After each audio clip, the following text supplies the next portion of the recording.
What's the name of your story and sort of what's the message you're trying to get across?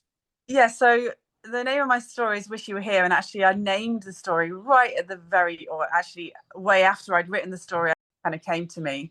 Um, so, yeah, I mean, I'm someone who I've always dreamed of water. I don't know, water has always been Yeah.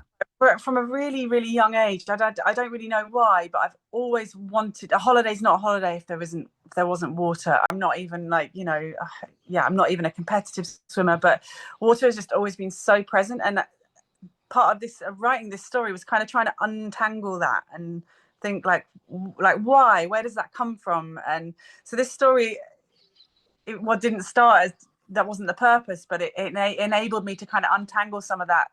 Why is water so important to me and so present? Um, so yeah, that was a really lovely kind of realization to come to, is that behind these kind of deep seated needs are often very quite deep seated feelings and family histories and Yeah. then the Wish You Were Here.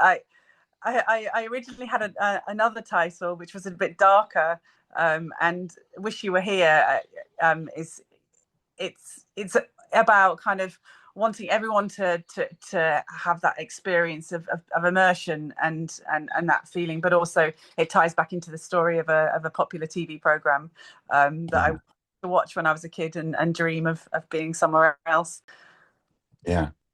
I think that's an element of the story, right? Dream of being somewhere else. And like you were saying, you're in Amsterdam and there's canals and you can't swim in all of them. And Yeah, it's not the turquoise waters of Greece, but no, this is where you live.